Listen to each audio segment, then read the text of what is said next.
Now, the greatest radio shows of all time.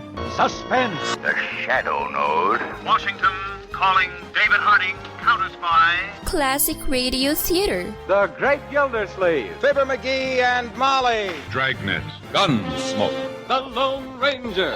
Now, step back into our time machine with your host, Wyatt Cox. Good evening, friends of the Inner Sanctum. J. Edgar Hoover said this was the finest radio program on the air. This is your FBI. This episode, sponsored of course by the Equitable Life Assurance Society, was originally broadcast June 14th, 1946. Flowers for the Corpse. The Equitable Life Assurance Society presents This is Your FBI.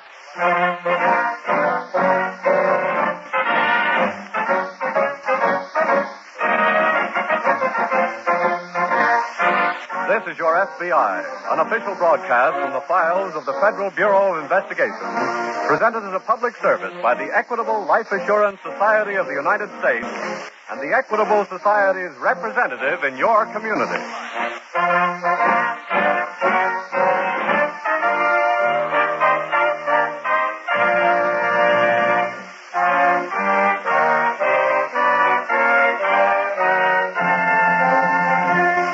Tonight's FBI file, Flowers for the Corpse.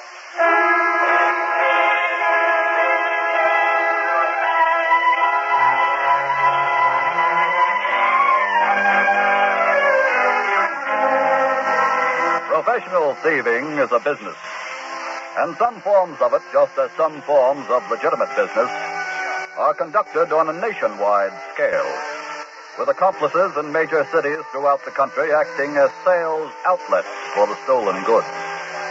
But your FBI, one of whose jobs it is to smash these rings, also operates on a nationwide scale. And no matter how cunning the methods of the one, they are no match for the unrelenting vigilance of the other. And it is inevitable, as illustrated in tonight's case from the files of your FBI, it is inevitable that sometime, at some point, the twain shall meet.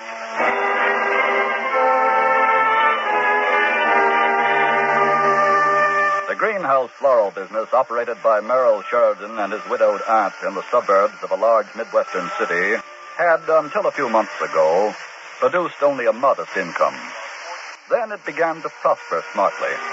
But at the moment, this sudden financial success means nothing to Merrill Sheridan. He stands forlornly in his greenhouse, contemplating a flower. Merrill? Oh, Merrill? Yes, Aunt Kathy. I thought you were coming into the house for lunch. I was. Is something wrong? Yes. It's this iris. Oh, what about it? I'm convinced it deliberately committed suicide. But I thought it was doing so well. It was.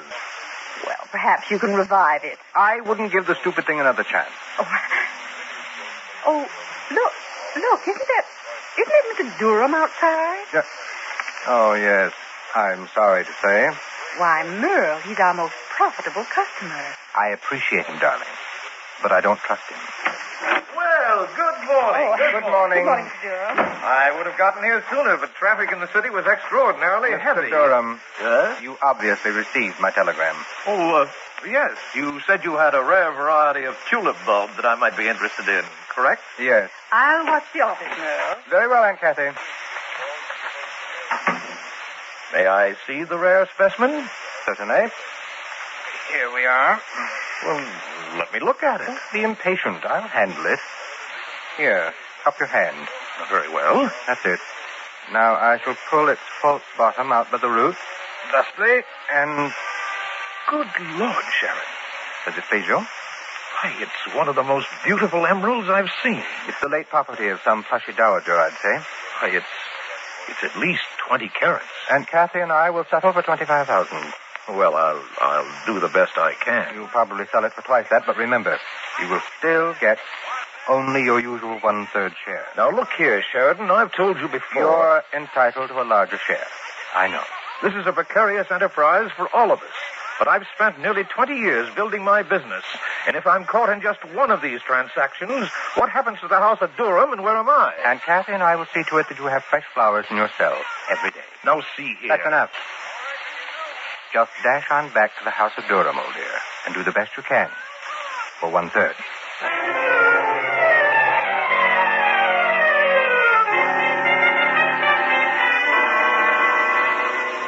The same morning, in that city's field office of the FBI, Agent in Charge Craig was sitting at his desk when Special Agent Highland entered from the teletype room.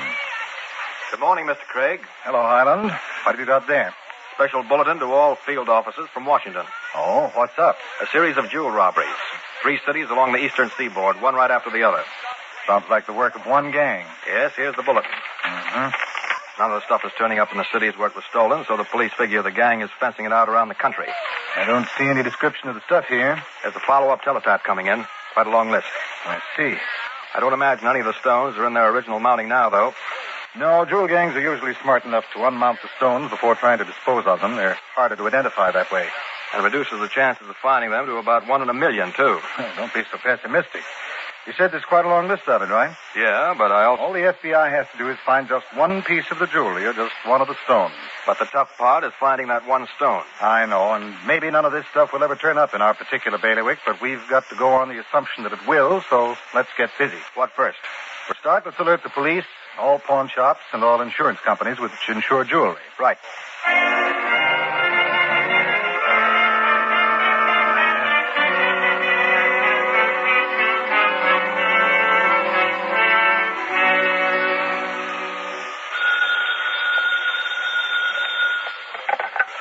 Hello? Hello, Sheridan? Oh. Hello, Durham. I've just deposited my personal check for $20,000 to your bank account. For what? I sold the stone for $30,000 and kept my 1/3, $10,000. Isn't that good news? No. Why not?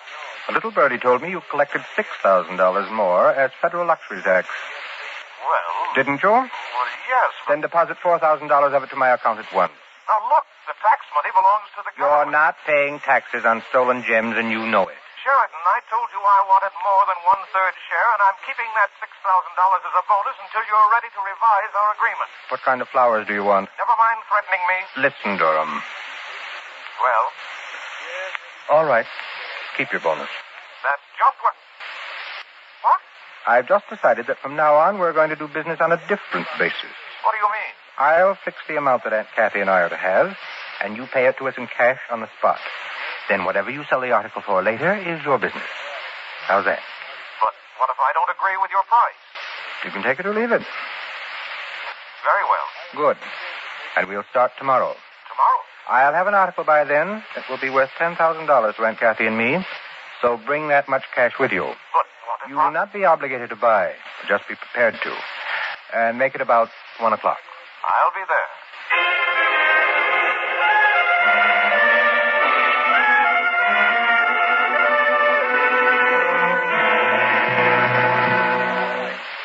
You sent for me, Mr. Craig? Yes, Highland. You were kind of pessimistic yesterday, weren't you, about our chances of ever finding any of those stolen jewels? Well, yes. I've just had an interesting telephone call. You don't mean one of them has turned up already? One of the stolen jewels described on that list was a 20-carat emerald, wasn't it? Yes. An insurance company that we alerted yesterday just phoned to report that they'd been asked to insure a 20-carat emerald. What?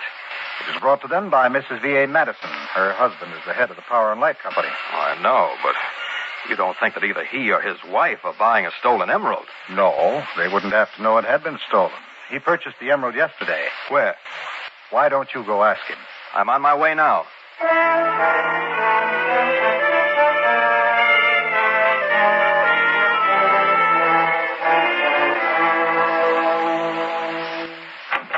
Good afternoon, ma'am.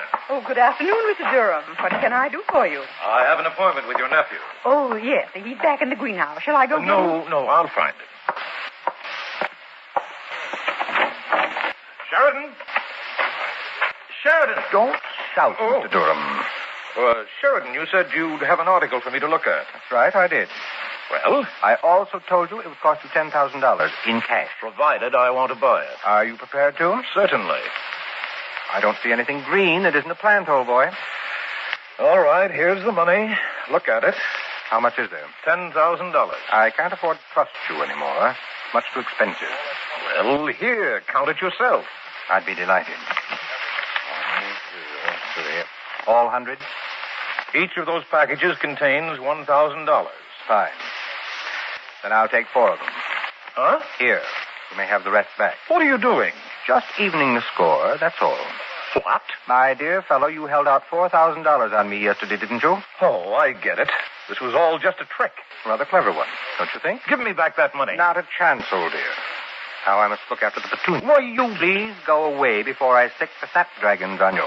Either you give me back that money this minute, Sheridan, Or you'll do what? I'll tell the police that you commissioned me to sell a 20-carat emerald for you yesterday. Really? And after I had innocently incriminated myself, you confessed that it was stolen and offered me more stolen jewels to get rid of. That would be very unwise.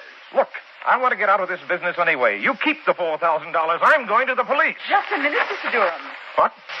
You're not going to make trouble for us. Get out of my way. Sorry.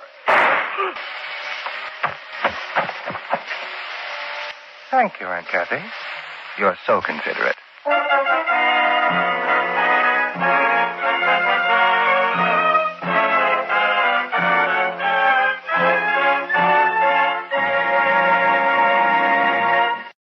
June 14th, 1946, this is your FBI on Classic Radio Theater with Wyatt Cox.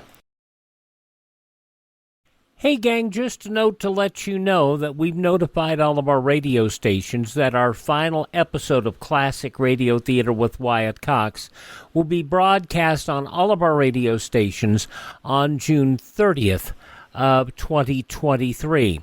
It is not something of your radio station. It's not because you haven't been responsive. It's because my doctors have said I need to take time off, and I need to take a significant time off. I can no longer work 90 hours a week. It's just that simple. So to let you know, listen to the shows, enjoy the shows while you can. Go to our friend Ted at RadioMemories.com. He supplies a lot of shows. And go to our webpage at classicradio.stream and learn how you can build your own classic radio collection. But again, June 30th will end Classic Radio Theater with Wyatt Cox. Thank you for tuning in to Classic Radio Theater with Wyatt Cox. More of This Is Your FBI, Flowers for a Corpse, June 14th, 1946.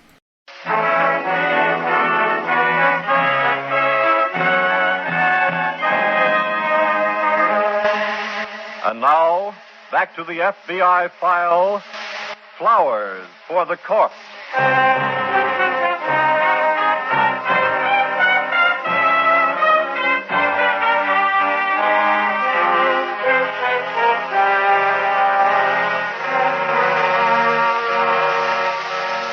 Professional jewel thieves and their accomplices, so often glamorized by authors of mystery adventure fiction and endowed with almost supernatural talents, are neither glamorous nor supernatural to your FBI or to law enforcement agencies cooperating in their capture.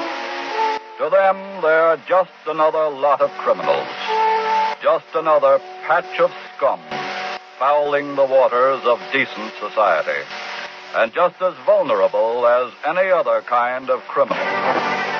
At about the time the jeweler Durham was making his fatal visit to the Sheridan greenhouse, Special Agent Highland of the FBI was concluding his visit to V.A. Madison, purchaser of the stolen emerald.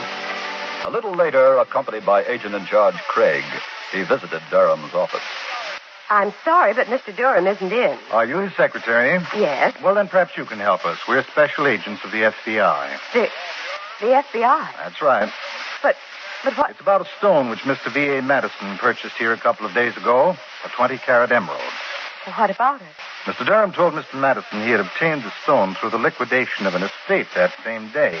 Yes, that's true. We've just checked, and there is no record of any such estate liquidation. What? But the emerald exactly fits the description of one stolen in an eastern city recently. Good heavens, there must be some mistake. I'm afraid the mistake is Mr. Durham's in knowingly receiving and disposing of stolen goods. Now, where did he really get the emerald? I don't know. Has he gotten other stones the same way? Well, yes. I mean, That is, We're convinced Mr. Durham is dealing with agents of a ring of jewel thieves, miss. Well, if he is, I don't know it. They don't come here. Yeah. I found this on Durham's desk. What? Flowers are my hobby, you know, and this is a Dutch variety of tulip bulb. No? What about it? Well, it's not only an odd place for a tulip bulb to be, but this is a very odd bulb. What do you mean? Take hold of the roots at the bottom and pull. That's it. Well, what? What, the bottom comes out? Yeah, and the bulb is hollow inside. Oh, for the love of Pete. What do you know about this, miss? I didn't know that about it. What do you mean? Well, I mean, Mr. Durham buys a lot of tulip bulbs. From whom? A greenhouse out in Millville. Yes? Every time they have some of a certain special variety, they let Mr. Durham know. I'll say it's a special variety. Sounds like the florist could be the fence. Sure, and hides the stuff in hollow tulip bulbs. What's the name of that greenhouse, miss? It's Sheridan's. Highland, I'll stick here and wait for Durham. Right. And since you speak the flower language... I'll get out there and start speaking it right now.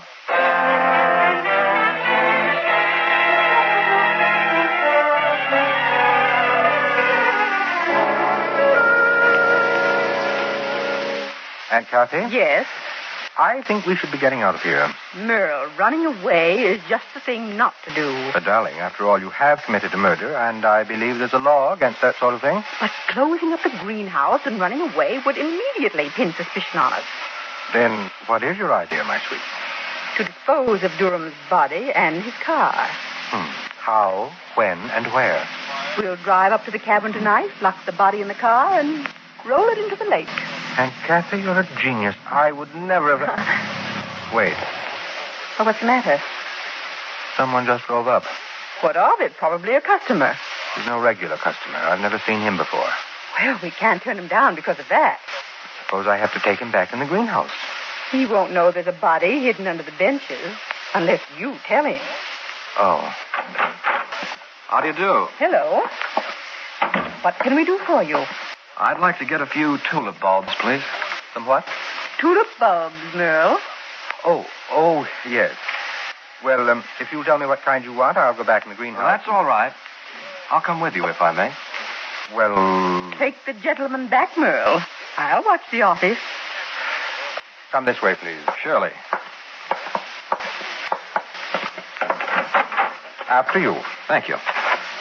Any particular variety you're interested in? Pride of Harlem is my favorite Dutch bulb. Oh? Oh, yes. The reason I came here, a friend of mine who trades with you recommended your place to me.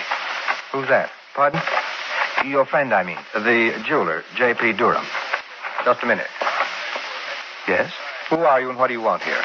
Well, I don't understand. You're lying to me. You're no friend of Durham's, and you didn't come here to buy tulip bulbs.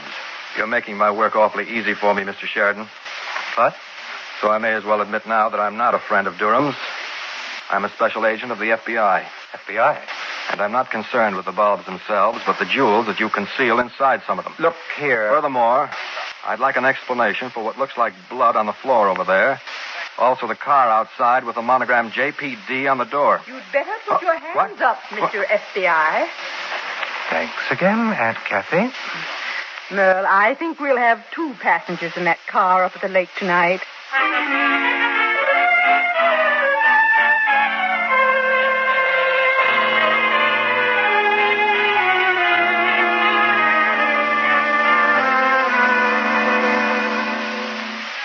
What time is it, Brian? 5:35. Why? Highland should have reported back here by now. Maybe he had trouble finding the place. Shouldn't have had too much trouble. He knew the name of the town and the name of the greenhouse owner. Well, maybe he wasn't in, and Highland is waiting for him. There wouldn't be any sense in calling us unless he had some information. No, perhaps you're right. But what? I don't like the whole setup. What do you mean? Well, in addition to not hearing from Highland, we can't find Durham. I'm not exactly crazy about that part of it myself. He's mixed up in this, and if he's running out, I don't want to give him too much of a lead. If he's running out, and the man who owns the greenhouse isn't in, maybe they're both taking the trip together. Yeah. Well, one thing is sure. What's that? We're not doing anybody any good sitting around here. Let's get out to that greenhouse.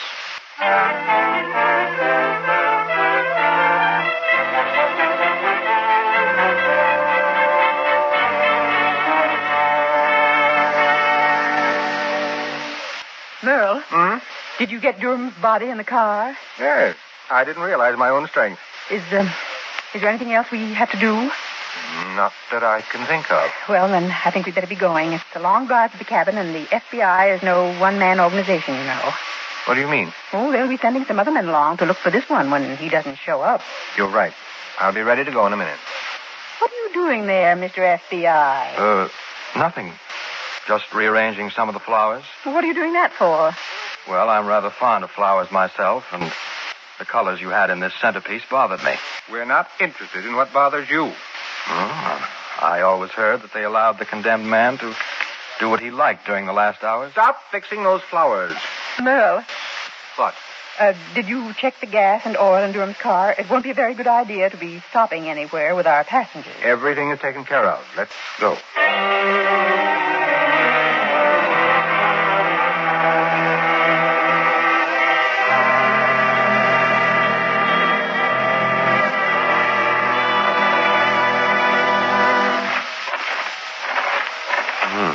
Place sure seems deserted, Tree. Yeah. Got your flash? Right here. Let's see if we can get in the greenhouse and have a look around. Try this door here. Oh. Didn't bother to lock up anyway. No. Throw your light around. Come on. Let's take a walk down this aisle and see what we can. Yeah? June 14th, 1946, this is your FBI on Classic Radio Theater with Wyatt Cox. The conclusion follows these messages from your favorite station.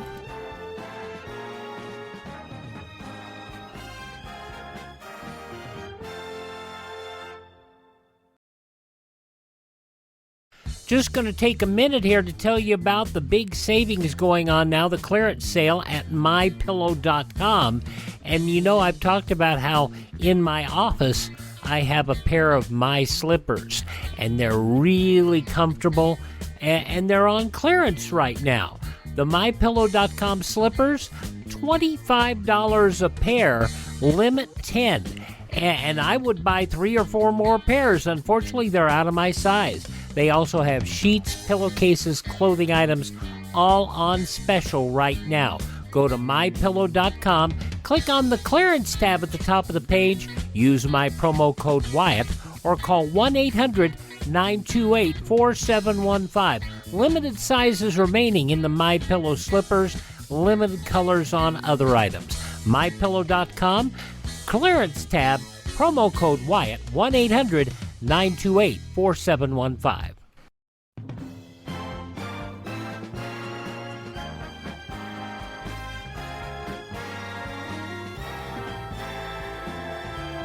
Classic Radio Theater with Wyatt Cox on your favorite station. The conclusion of This Is Your FBI, June 14th, 1946. Flowers for a corpse.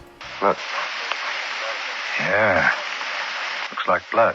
I hope it's not Highland blood. Wait a minute. Shine your light over there.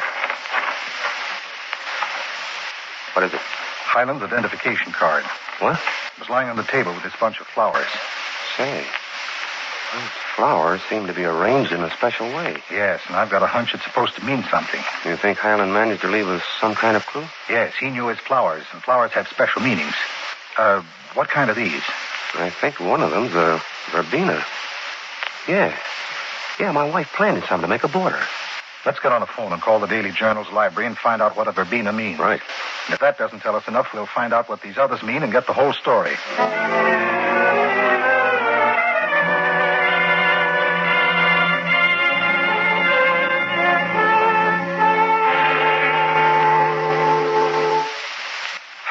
This is getting to be a bore. Now, Merle, just relax.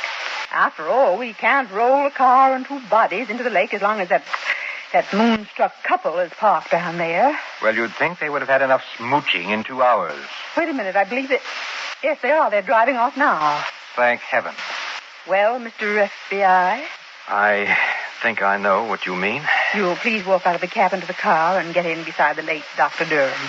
Well, I guess the message I left for my associates to find has failed me. What do you mean? What message? The flowers you made me drop. My identification card you didn't see me drop. What? Surely you know the language of flowers. The verbena meant pray for me. That was to let them know I was in your power. And the milkwort means hermitage, which they could easily translate into this isolated cabin of yours. Very clever. But I'm afraid they wouldn't know where this cabin is. Your friends and neighbors do, and they'd gladly cooperate with the FBI. Then, Aunt Kathy, I'd say let's get this over with and move away from here. Yes. Get up from there and start for the door. Okay. Drop that gun. Craig, am I glad to see you. We finally figured out your message, Highland, but we were afraid we'd be too late. It is too late for Durham. And it could have been for me unless... Well, do you know what smooching is? Why? I'm very thankful for it.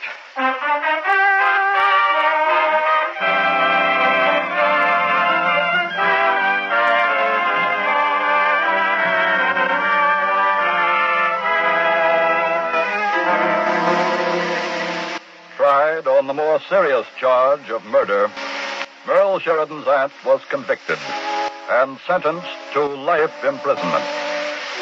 Her nephew received a long term in a federal penitentiary for receiving and disposing of stolen goods. And the arrest of these two led eventually to the apprehension of the gang of jewel thieves, all of whom are now serving prison terms. Yes, professional thievery is a business, operating sometimes on a nationwide scale. But likewise, the law operates on a nationwide scale. And no matter how cunning the methods of the one, they are no match for the unrelenting vigilance of the other. And it is inevitable, always, that sometime, at some point, the twain shall meet.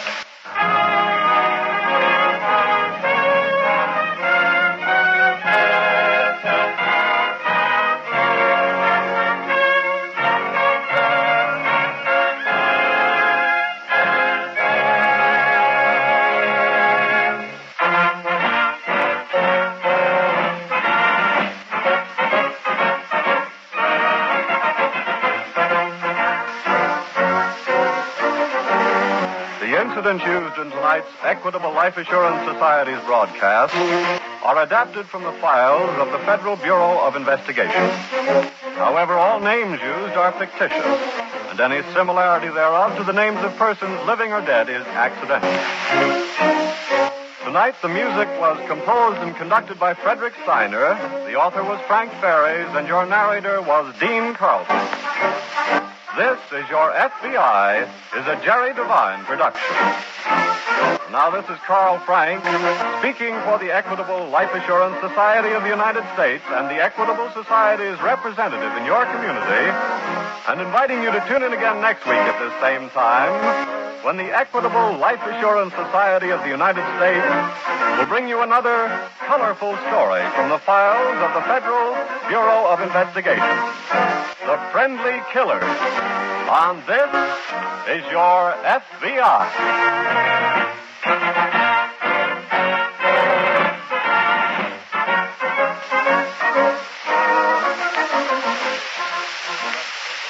June 14th, 1946, this is Your FBI on Classic Radio Theater with Wyatt Cox. Now on Classic Radio Theater with Wyatt Cox, Part 4, the 5-part yours truly Johnny Dollar story, The Laughing Matter. Prime protagonist in this story played by John Daner. This was originally broadcast June 14th, 1956. From Hollywood, it's time now for... Johnny Dollar. This is Charlie Burton speaking. Oh, morning, Burton. So you're still alive, huh? If that was an attempt at humor, it was entirely out of place. Well, it's early yet. I'm the comedian, and I'll make the jokes. Your job is to protect my life. Don't tell me you've been shot at again. This time of morning? Boy, whoever it is really must hate you, Burton. Dollar, so help me. So help you nothing. You may be good old lovable Charlie to 40 million television viewers, but to me you're just a pain in the neck. I'll remind you, To my clients, you're worth $500,000 because he was fool enough to write an insurance policy on your life, but not to me. My price on you is a fast 3 cents, give or take a couple. My life has been threatened. Sure, and that's why I'm here.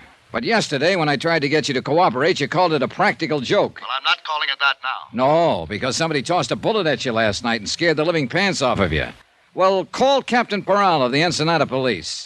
Mr. Dollar. Look, I need another hour's sleep, so don't phone my room again before 9 o'clock. Goodbye.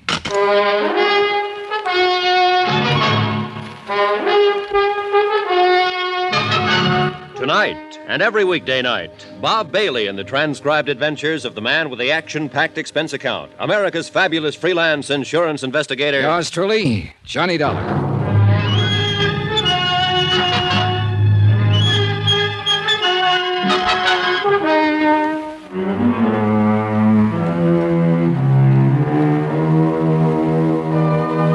From Special Investigator Johnny Dollar, location Ensenada, Mexico. To the Home Office, Union States Casualty Company, Hartford, Connecticut. Assignment, The Laughing Matter. Expense account continued. Item 10, 50 cents, room service on a glass of orange juice. Another hour's sleep was out of the question. Just hearing his voice on the phone left me too mad to relax. One of America's most popular comedians, a living legend. And yet his whole cast, the people down here with him on location, hated the ground he walked on. Personally, I was on their side. But my job was to protect his life from some unknown enemy who'd sent him a threatening note. And last night, the threat had become action in the form of a shot fired from the darkness. It was my job to see that the killer didn't get a second chance. And that's what I was being paid for, and the fact that Charlie Burton was a Class A stinker was irrelevant. Frank Maltz, executive producer of the Charlie Burton Show, and practically the only early patron of the hotel breakfast room, was sitting at a table alone. Good morning, Johnny. I left him sitting in almost the same position at 2 o'clock in the morning. Only the table then was in a backstreet cantina in town. He was apparently remembering it, and he avoided my eyes until the waiter had brought my coffee and gone away. I guess I made quite a fool of myself last night, huh? Oh, when was that? Nice of you to ask, Johnny. This is good coffee. Oh, you'd been making the rounds last night, for whatever reasons, and you felt like talking. But I wouldn't call that making a fool of yourself. All right. Thanks. You were sober enough when I left you. Oh, sure. You just sat there and let me talk it out. Where'd you go, anyway? I came out of the cantina a few minutes later, you disappeared. Captain Peral, Ensenada Police, picked me up in a prowl car. He'd located that maid from the hotel here. We went to her home and talked to her. So? Well, for the moment at least, you and Al and Gloria Dale are apparently off the hook. Oh? The maid says Burton was always annoying her whenever she was on duty here. He was. I told him to lay off. Well, her husband found out and came out here to the hotel yesterday evening. I saw him and his wife arguing out there on the terrace just after dusk. But I didn't know what it was all about at that time. Anyway, that's the last she saw him. He didn't come home last night, and he's still missing. I just talked to Peral on the phone. They've got half the police force looking for him. And you figure he's the one who took a shot at Charlie last night? Kind of adds up, doesn't it? Well, I guess so. I hope they find him, Johnny, before he finds Charlie again. I'd hate to see a poor devil take a rap for killing a louse who isn't worth it. Yeah, I know what you mean. Well, the chances are they will. Didn't either one of you fellas ever get to bed last night? Not for long. Morning, Al. Oh, my goodness, Frank. You look awful, man. You must have slept on your face. I look the same as I look every morning. Want some breakfast, Al? No, thanks. I'm skipping it. I'm going to try to get in a dip in that pool before old Blubber Tummy oozes out of his feather bed. Oh, I don't think he'll be using the pool this morning.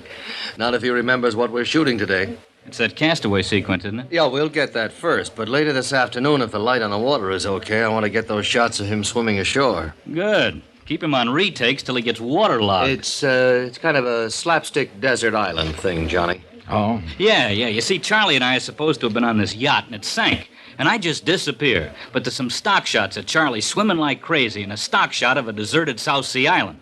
And finally, Charlie comes crawling up onto the beach. That's the sequence we're going to shoot this morning. I see. He's pooped. He's dying, you know. Then I step out from behind a bush, and I'm wearing a full-dress suit, white tie and tails. He thinks he's crazy or something. It starts building from there, then, Johnny. Yeah, I get the idea. He's thirsty, see? So I reach under my coat and bring out a soft drink, an ice-cold bottle.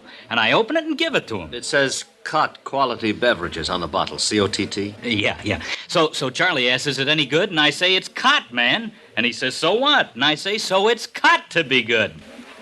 You see, Johnny, it's out-and-out slapstick, but it works pretty well on camera. Yeah, it keeps building, you see. I keep producing things out of the bushes. A table and chair, tablecloth, dishes and silver, caviar, bottle of wine, roast turkey, then a string quartet, and finally a line of dancing girls. And the payoff's a shaggy dog. He says, look, we were shipwrecked together. How you doing all of this? And I say, it's easy. I got a cousin in Congress. It's a lot better on film, Johnny. A lot better than it sounds, stripped down this way. Yeah, well, I'm not exactly a fan of Burton's. Oh, he's got some good stuff in this one, Mr. Dollar. In fact, he's got all the good stuff. Only thing I'm in there for is to feed him the lines. As usual, of course. If I ever get a decent role in his show, I'll drop dead. Oh, really? Attention! That's not funny, Al. At ease. I said it's not funny. You thought it was when you did it on the show last month. May I remind you that your services can be easily dispensed with? Good. Fire me. Al. If I could get out of this lousy contract with you, I could start on the PCT tomorrow, and at 5 times what you're paying me. Take it easy, Al. No, by all means. They'll set me up in my own show, and they'll put it in a time slot right opposite yours. In 3 months, Charlie, I could bump you clear off the screen. You don't say so. Al, beat it, will you? Okay, Frank. Sorry you had to get caught in the crossfire, Mr. Dollar. Nothing personal. Forget it. See you later, gentlemen. You'll be on that set in a half hour, not a minute later. Yes, sir. You certainly are one big happy family, aren't you? Dollar, that kid was a nobody when I picked him up. You're wrong, Charlie. That kid is a real talent, and you know it. You see? You see what I have to deal with? He's done as much for this show in the past year as you have. You see, Dollar, I'm forced to live in the very presence of my enemy. Who made them your enemies, Burton? Look, my only concern has always been the welfare of those less fortunate than myself, those who depend on me for their professional careers and their livelihood. I understand there's some difference of opinion about that. Well, it's envy, nothing but envy. Would you like some more coffee, Johnny? No, thanks. I've had about all I can stand. Yeah, so have I. May I ask what you're doing to protect my life, Mr. Dollar, if anything at all? Oh, I've taken the usual routine precautions. Routine? I demand more than routine. Not from me. You don't demand anything. I'm working for the insurance company. Then I'll complain to them. Good. Why don't you cancel your policy at the same time? Then I can get off this assignment. Couldn't cancel it if I wanted to. My sponsors wouldn't allow it. It's for their protection, not mine. I know that. I think you'd like to see me murdered. Oh, no, you're wrong there. That would mean I'd loused up an assignment, and I take pride in my work. But you wouldn't care personally. No comments. I'll demand protection from the local police. You've already got it. Captain Peral had 2 men on duty there last night after that shot was fired, watching your room. I didn't see them. They didn't intend for you to see them. Relax, Burton. If the worst does happen, ballistics can probably identify the killer after we get the slug out of your body. Dollar, this is no laughing matter. Then why did you treat it like one? Why did you tear up that threatening letter? Why didn't you call the police in right then? Why didn't you cooperate with me yesterday when I got here? And why the devil did you make a pass at an 18-year-old girl in the first place and get her husband out gunning for you? You mean you know who's trying to kill me? If it's any satisfaction to you, Burton, just in case he gets past us, you probably have been killed by a man named Nacho Morales. His wife is a maid here at the hotel, as you no doubt know. That little native girl? Yeah. That little native girl. Oh, now, look, both of you. No, I was wrong. I admit it. I just lost my head, I guess. When a man's under pressure all this time, as I am, he doesn't always think straight. Now, I didn't mean any harm toward her. Maybe you'll be able to convince Nacho of that, if he waits long enough to listen. No, don't, please. I know you hate me. All of you do, but I'm not as bad as you think. You just don't know the load a star has to carry. Then why don't you tell us about it? You, Frank. You don't think I'm being fair with Al. You think I'm holding him back, not giving him a chance. Well, you're wrong. I'm actually carrying him, teaching him things I've learned over the years. Oh, he knows quite a bit now, Charlie. So you don't believe me? You don't think I know what I'm talking about? Well, let's... All right, I'll show you. Al said he was written down in today's sequence. He said that I had the great role. You heard him say it. Well, yes, Then Charlie, let him have it. I'll What? trade with him. You mean that? Yes, I mean it. Let him change any line he wants. To fit his style, he can play it any way he likes. I'll take that role he says is so bad, and I'll still come out the star. All right. Charlie, we'll have a go at it. Fine. I'll see you on the set, unless somebody manages to kill me first. Good morning, gentlemen. Oh, I never thought I'd live to see the day. Yeah, that shot last night must have really shaken him up. Oh, that kid will make him look sick, Johnny. He doesn't know what he's in for. Well, there's one way to find out. Oh, wait a minute, Johnny. I've been thinking about something you said. Oh? That maid, Morales' wife, does she speak English? Nope, just Spanish. Well, what about her husband? Same deal, only Spanish. Well, but the note, Johnny, the murder threat Charlie got, that was written in English. Yeah, I know. The South Sea Island set was built on the beach at the far end of the bay. The technicians and the rest of the cast were already there when Maltz and I arrived, and they started shooting 15 minutes later. Gloria Dale wasn't in the sequence, so she slept in at the hotel. Some of Captain Peral's men were on hand, on the lookout for Nacho Morales, but he didn't show.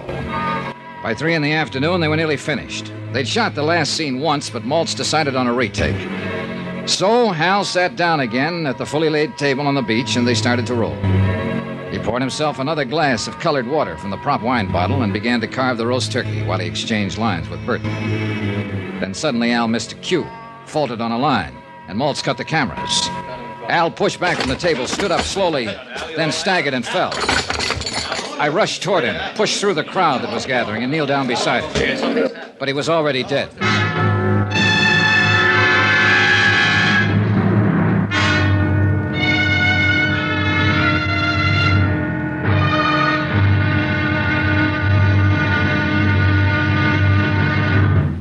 And now here's our star to tell you about the final intriguing episode of this week's story. Tomorrow, a frantic game of musical chairs with every player desperate.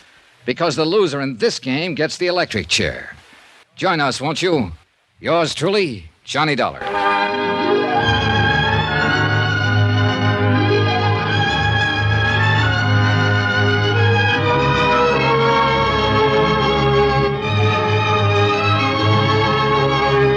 Truly, Johnny Dollar, starring Bob Bailey, is transcribed in Hollywood. Written by Les Crutchfield, it is produced and directed by Jack Johnstone.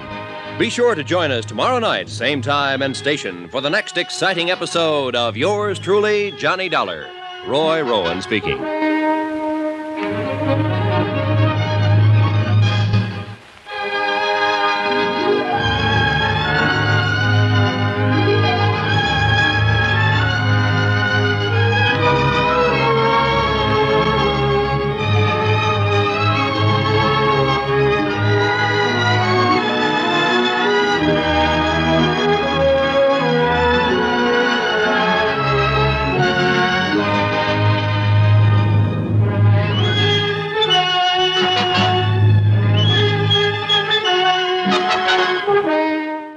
From Thursday, June 14th, 1956, yours truly, Johnny Dollar, on Classic Radio Theater with Wyatt Cox. Please thank this radio station and support their advertisers. Their kindness and courtesy make it possible for us to be here each and every time you roll around on your favorite station. Miss a day, you don't have to miss a show. You can stream our shows at my webpage, classicradio.stream. You can also find a list of places where our shows are available via podcast. You can also find our social media links there. You can learn about building a classic radio collection of your own, and you can also buy me a coffee. That'll help us acquire additional classic radio collections and maintain our distribution channels so we can keep coming to you here on your favorite station. That's classicradio.stream. Thank you so much for tuning in, and tell all your friends the greatest radio shows of all time are right here at this spot on the dial. Classic Radio Theater with Wyatt Cox on your favorite radio station.